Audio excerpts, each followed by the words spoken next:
آنا پھر بنتا ہے، وہ آئیں گے، دورہ کریں گے یہ، اور اللہ کرے کہ یہ بخیر و عافیت اور خوش اسلوبی سے یہ پائے تکمیل تک پہنچے۔ یہ معاہدہ جو امن کا ہے، یہ صرف دو ملکوں کا نہیں ہے، دو تہذیبوں کا نہیں ہے، یہ پوری دنیا کا امن معاہدہ ہے۔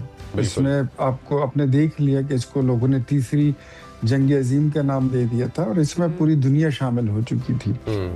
اس وقت آپ سمجھ لیں کہ اسلام آباد جو ہے، ویسے تو پورا پاکستان ہے، لیکن اسلام آباد جو ہے وہ بالخصوص اس وقت میزبانی کر رہا ہے۔ تو اگر کہیں پہ ریڈ زون سے آنے جانے میں اور کہیں پہ راستے میں بندش ہو تو اس پہ لوگ جو ہے تو اپنا سینہ بڑا رکھیں۔ کوئی تھوڑی بہت اگر ہم تکلیف اٹھا لیں تو اس سے کوئی فرق نہیں پڑتا، لیکن دنیا کو امن کا تحفہ دینا یہ بہت بڑی بات ہے، اور اسلام آباد جو ہے یہ ایک تاریخ بنانے جا رہا ہے۔ میں تو ہمیشہ کہتا ہوں کہ اسلام آباد ٹاکس، پاکستان راکس۔ تو یہ ایک موقع ہے، اور اللہ کرے کہ یہ بخیر و عافیت۔ اختیار ولی صاحب، اگر ہم لوگ دیکھیں تو امریکہ کے اپنے چارٹر مطابق، امریکہ کے اپنے لاز اور رولز کے مطابق، اور انہوں نے جو اپنی سیکیورٹی کا ایک عدد میپ دیا ہے اس کے مطابق وائس پریزیڈنٹ اور پریزیڈنٹ فورن سوئل پہ اکٹھے ایک وقت میں موجود نہیں ہو سکتے۔ ہماری بھی یہی دعا ہے کہ یہ ٹاکس جو ہیں وہ اچھے طریقے سے پائے تکمیل تک پہنچے، لیکن کیونکہ صدر ٹرمپ نے کہا تھا کہ اگر کوئی کانٹریکٹ مٹیریلائز ہونے لگا پیس کا تو میں خود آ کے سائن کروں گا، اور وہ نہیں آ رہے اس ٹائم پہ، وائس پریزیڈنٹ صاحب آ رہے ہیں۔ کیا اشارہ مل رہا ہے یہاں سے؟ ابھی کچھ بھی کہنا قبل از وقت ہے۔ مذاکرات جو ہوتے ہیں وہ پہلے مذاکرات ہوتے ہیں، اس کے بعد پریزیڈنٹ ٹرمپ آنا چاہیں تو وہ بھی آ سکتے ہیں۔ سیز فائر کی ایکسپائری بھی بالکل سامنے آئی کھڑی ہے۔ ہمارے سامنے جو ایک ہی چیز ہے وہ یہی ہے کہ امن معاہدہ ہو، چاہے اس پہ دستخط کسی کے بھی ہو جائیں۔ اگر پریزیڈنٹ ٹرمپ صاحب آتے ہیں ہمارے لیے بڑی خوشی کی بات ہے، لیکن اگر جے ڈی وینس صاحب آتے ہیں تو بھی ہمارے لیے قابل احترام ہے، قابل عزت ہے۔ کوئی بھی ہو، ہم کہتے ہیں کہ ایک پائیدار امن کا معاہدہ ہو اور اس کے بعد امن کو کوئی نقصان نہ پہنچے۔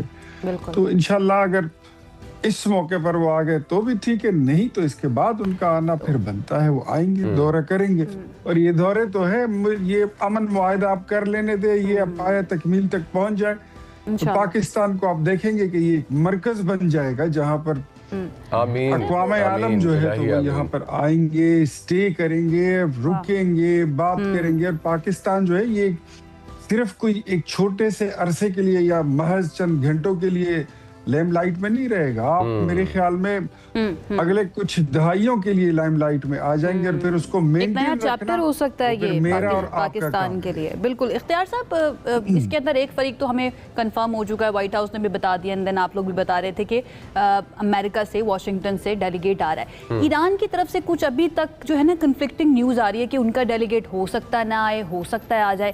آپ کی اطلاع اگر میں چاہوں گی آپ کچھ بتا سکیں ہمارے ناظرین کو، ایرانی جو ڈیلیگیٹ ہے وہ بھی پہنچنے والا ہے یا ادھر سے ابھی کوششیں کی جا رہی ہیں؟ بیکاز پرائم منسٹر نے بات بھی کی تھی ایرانی صدر مسعود پزشکیان صاحب سے۔ میں آپ سے ایک درخواست کروں گا عائشہ، میں آپ کے اس مارننگ شو کے ذریعے میں سب دوستوں سے جو میڈیا سے تعلق رکھتے ہیں، جتنے چینلز ہیں، جتنے یوٹیوب کے چینلز ہیں، فیس بک کے چینلز ہیں، میں سب سے ریکویسٹ کروں گا کہ میرے خیال میں ایسی باتوں پر ابھی فی الحال کوئی کامنٹ نہ ہی کیا جائے تو بہتر ہے۔ اب اگر اتنی بڑی بیٹھک لگ رہی ہے، سج رہی ہے تو اچھا، دیر از اے ریزن فار اٹ نا اختیار صاحب، اس کا ریزن یہ ہے کہ ہم لوگ صرف پاکستانی میڈیا کو یا پاکستان کی طرف سے جو خبریں آ رہی ہوتی ہیں وہ نہیں دیکھتے ہیں، ویسٹرن میڈیا بھی دیکھ رہے ہوتے ہیں۔ اس وقت امریکن میڈیا، اسپیشلی اگر میں سی این این کی بات کروں، وہاں پر اس طرح کی خبریں ہیں کہ ایران کی طرف سے شاید اس طرح سے کچھ باتیں آ رہی ہیں کہ ان کو آنے کے اندر وہ اپنے کچھ مطالبات رکھنا چاہ رہے ہیں۔ تو اس لحاظ سے بتا دیجئے کہ ہم امید رکھیں، امید روشن ہے کہ وہ لوگ پہنچ جائیں گے؟ چلے یہ بتا دیجئے، میں نے ریفریز کر دیا، امید رکھیں ہم؟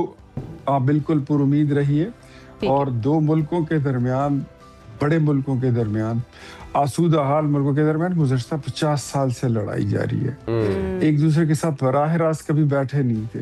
اب ایسے لوگ قریب آتے ہیں اور ان کے بیچ میں کانفلکٹس بھی بہت بڑے بڑے ہیں، ان کو ختم ہونے میں دیر بھی لگے گی، اس میں ایفرٹس بھی کرنے، اسپیشل ایفرٹس آپ کو کرنی پڑے گی۔ سو پاکستان از ڈوئنگ دیٹ، اور ہماری رپورٹنگ سے اور ہماری سیاست سے، ہماری وزارتوں سے یہ جو پیس ڈائلاگ ہے یہ زیادہ اہم ہے.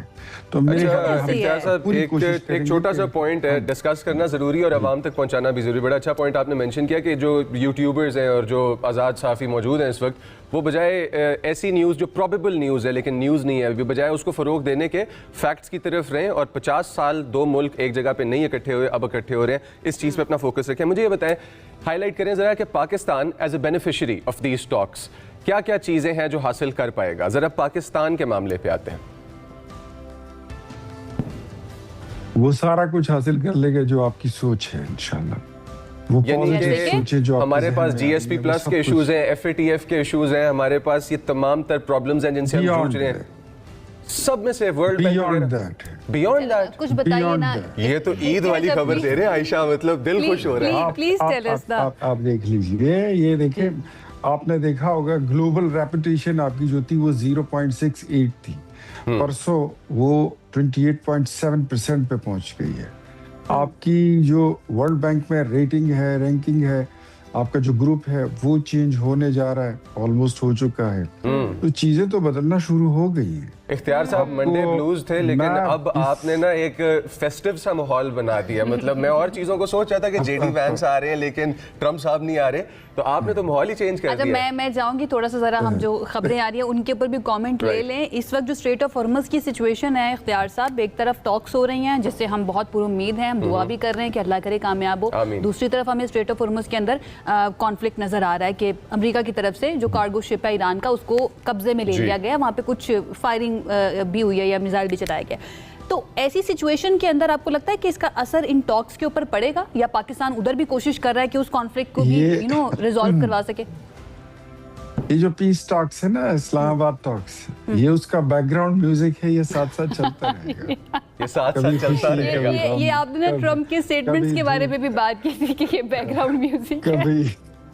کبھی دھوپ، کبھی چھاؤں، کبھی خوشی، کبھی غم، یہ چلتا ہے، یہ ہوتا رہے گا. اس پہ زیادہ یہ ہوگا، لیکن جس دن معاہدہ ہو گیا اس دن ساری چیزیں جو ہے وہ ڈسپلنڈ ہو جائیں گی، آرگنائز ہو جائیں گی. یہ چیزیں نہیں ہوں گی. ابھی تو بیک گراؤنڈ میوزک میں کچھ ایسی دشمن قوتیں ہیں، وہ بھی اپنی شرارتیں کیے جا رہے ہیں، تو ان کو کرنے دیں.